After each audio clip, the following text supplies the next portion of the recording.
Gulliver's Travels by Jonathan Swift. Chapter 7. The author's great love of his native country. His master's observations upon the constitution and administration of England. As described by the author with parallel cases and comparisons. His master's observation upon human nature. The reader may be disposed to wonder how I can prevail on myself to give so free a representation of my own species, among a race of mortals who were already too apt to conceive the vilest opinion of humankind, from that entire congruity betwixt me, that they're Yahoos. But I must freely confess that many virtues of those excellent quadruped, placed in the opposite value to human corruption, had so far opened my eyes and enlarged my understanding, that I began to view the actions and passions of man in a very different light, and to think that the honour of my own kind was not worth managing, which, besides, it was impossible for me to do before a person so acute a judgment as my master, who daily convinced me of 1,000 faults in myself, whereof I had not the least perception before, which among us would never be numbered, even among human infirmities. I had likewise learned from his example an utter detestation of falsehood or disguise. The truth may appear to be so amiable to me, that I determined upon sacrificing everything to it. Let me deal so candidly to the reader as to confess that there yet a much stronger motive for the freedom I took in my representation of things. I had not been a year in this country before I contracted such a love and veneration for the inhabitants, that I entered on a firm resolution never to return to humankind, but pass the rest of my life among these admirable Houyhnhnms, in the contemplation and practice of every virtue, which I could have no example or incitement to vice. But it decreed my fortune, my perpetual enemy, that so great a felicity should not fall to my share. However, it is now some comfort to reflect that it is what I said of my countrymen. I extenuated their faults as much as I durst, so strict an examiner upon every article gave as favourable a turn to the master would bear. For indeed, who is there alive that will not be swayed by his bias and partiality to his place of birth? I have related the substance of several conversations I had with my master, during the greatest part of the time I had the honour to be in his service, but I have indeed brevity's sake omitted much than is here set down. When I had answered all his questions, and his curiosity seemed to be fully satisfied, he sent for me one morning early, and commanding me to sit down at some distance, an honour which he had never before conferred on me. He said, he had been very seriously considering my whole story, as far it relates both to myself and my country. Then he looked up on us as a sort of animal whose share, by what accident, he could not conjecture. Some small pittance of reason had fallen, whereof we made no other use than by its assistance to aggravate our natural corruptions, and to acquire new ones which nature has not given us, that we disarm ourselves of few abilities she has bestowed, and very successful in multiplying our original wants, and seems to spend our whole lives in vain endeavour to supply them by our own inventions. That as to myself, it was manifest that I had neither the strength or agility of a common Yahoo, that I walked infirmly on my hinder feet, and had found a contrivance to make my claws of no use or defence, and to remove the hair from my chin, which was intended as a shelter from the sun in weather. Lastly, that I could neither run with speed, nor climb trees like my brethren, as he called them, the Yahoos of this country. That our institutions of government and law were plainly owing to the gross defects in reason, and by consequence, in virtue because reason alone is sufficient to govern a rational creature, which was therefore the character we had no pretence to challenge, even from the account I'd given of my own people. Although he had manifestly perceived that in order to favour them I had not concealed many particulars, and often said the thing which was not. He was more confirmed of his opinion, because he observed that I as agreed in every feature of my body with other Yahoos, except where it was to my real disadvantage in the point of strength, speed, and activity, in the shortness of my claws, in some other particulars where nature had no part. So from the representation I'd given him our lives, manners, and our actions, he found as near a resemblance in the disposition of our minds. He said the Yahoos were known to hate one another more than they did than any different species of animals. The reason usually assigned was the odious of their shapes, which was all they could do to see the rest, but not in themselves. He therefore began to think it not unwise to cover our bodies, and that invention concealed many of our own deformities from each other, which he would hardly be supportable. But he found he had mistaken in dissension of those brutes of this country were owning the same cause with ours, as I described them. For if, he said, you throw among 5 Yahoos as much food as possibly sufficient for 50, they will, instead of eating peaceably, fall together by ears, each one impatient to have all to itself, and therefore a servant usually employed to stand by when they were feeding abroad, kept at home were tied at a distance from each other, that if a cow died of age or accident, Bashir Nim Nim could secure it for its own Yahoos,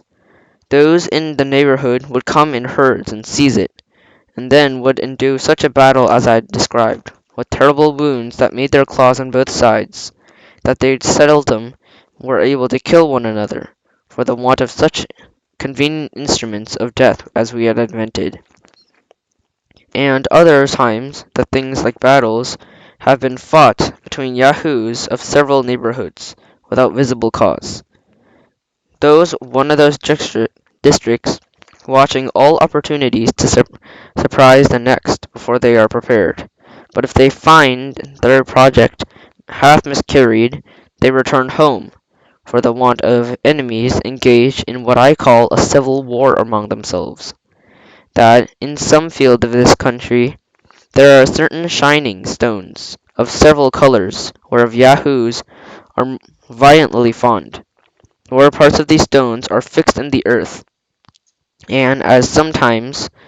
happened, they will dig their claws for a whole day to get them out, and carry them away and hide them by heaps in their kennels, but still looking round with great caution, for fear that their comrades should find out their treasure. My master said he could never discover the reason of this unnatural appetite, or how these stones could be any use to a Yahoo.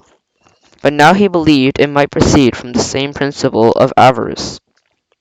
which I had ascribed to mankind. That he had once, by way of experiment, privately removed a heap of the stones from the palace where one of his Yahoos had buried it, whereupon the sordid animal, missing his treasure, by his loud lamenting brought the whole herd to the place. They were miserably howled, and fell to biting and tearing the rest, and began to pine away. Neither would eat, nor sleep, nor work, till he ordered a servant to privately convey the stones into the same hole, and hide them as before.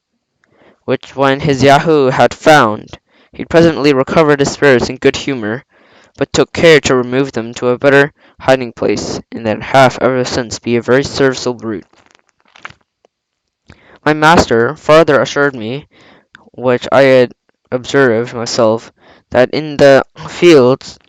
where the shining stones abound, the fiercest and most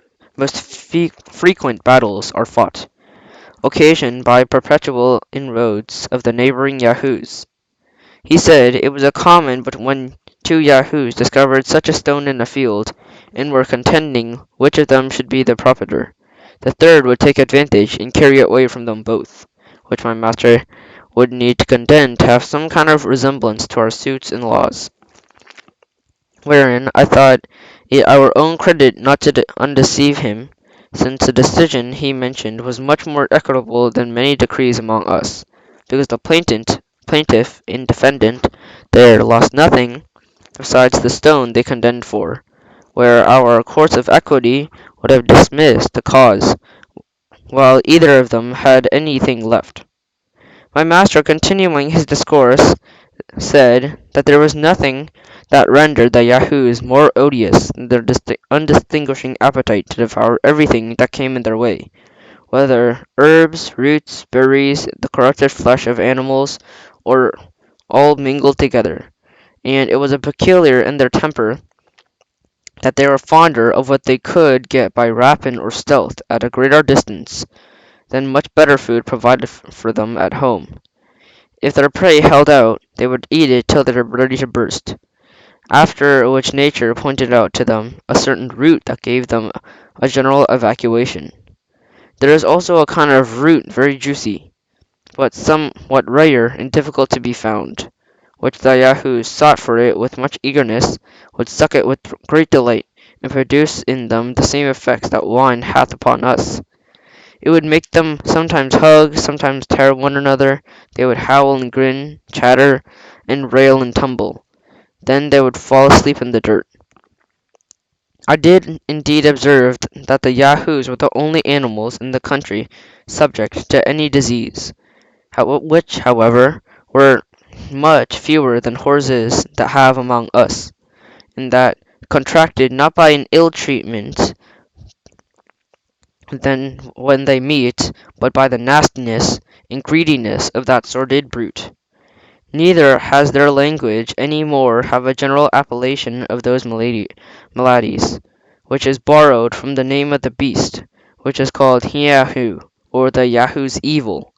and the cure prescribed is the mixture of their own dung and urine forcibly put down a Yahoo's throat.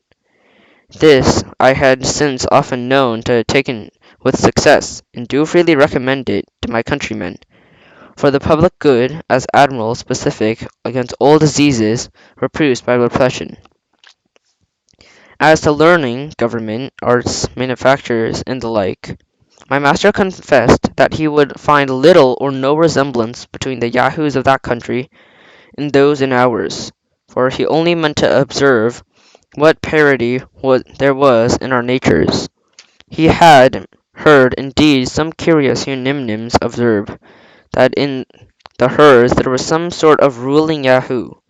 as among us there is generally some leading or principal stag in the park, who is always more deformed in body and mischievous in disposition than any of the rest, that this leader would usually have a favourite as like himself as he could get, whose employment was to lick his master's feet and posteriors, and drive the female Yahoos to his kennel, which he would now then reward with the pieces of flesh. This favourite is hated by the whole herd, and therefore, to protect himself, keeps always near the person of his leader. He usually continues in the office till a worse can be found, but the very moment he is discarded, his successor, at the head of all the Yahoos in that district, young and old, male and female, come in a body, and discharge their excrement upon him from head to foot. How far this might be applicable to our courts and favourites, the Minister of State, my masters, said I could be best determined. I durst not make no return to this malicious insinuation, which debased human understanding below sagacity, for a common hound, who has judgment enough to distinguish the follow cry in the ablest of dogs in the pack, without being ever mistakes. My master told me there are some qualities remarkable in Yahoos, which he had not observed me to mention, or at least very slightly, in the account I had given him of a human kind, and, he said, those animals, like other brutes, had their females in common, but this they differed,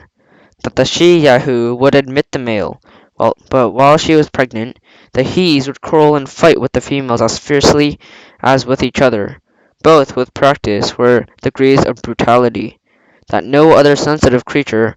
ever arrived at. Some other thing he wondered at in the Yahoo was their strange disposition to nastiness and dirt,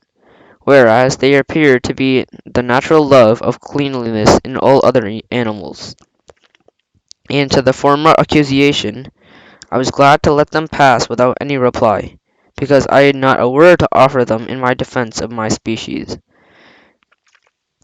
In otherwise, I had certainly had done for my own inclinations, but I could have easily vindicated humankind for the imputation in singularity upon the last article,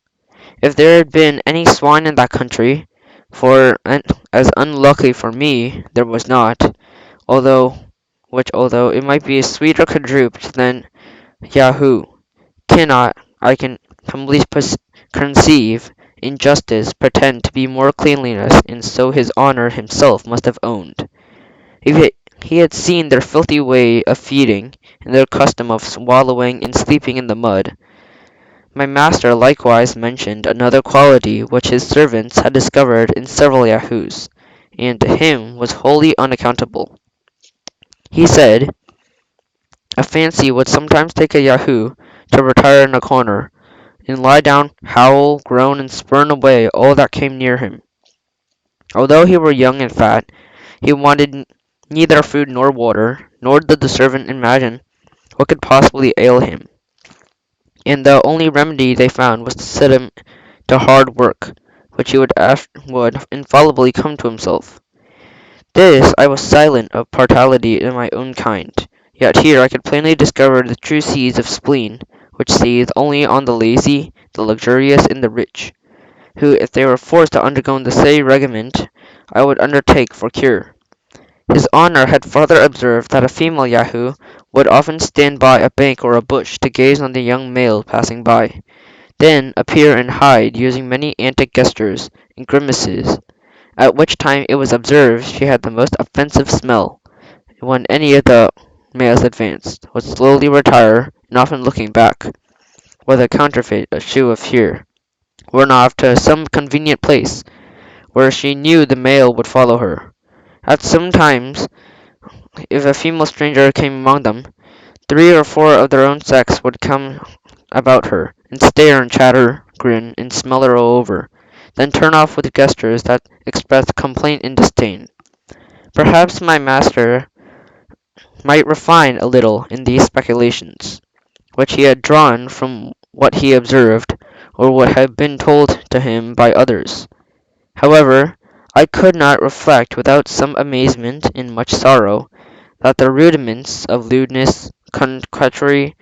censure, and scandal should have place by instinct in womankind. I expected every moment that my master would accuse the Yahoos of those unnatural appetites in both sexes, so common among us, but nature, it seems, hath not so expert a schoolmistress, and these politer pleasures are entirely the production of art and reason, on our side of the globe.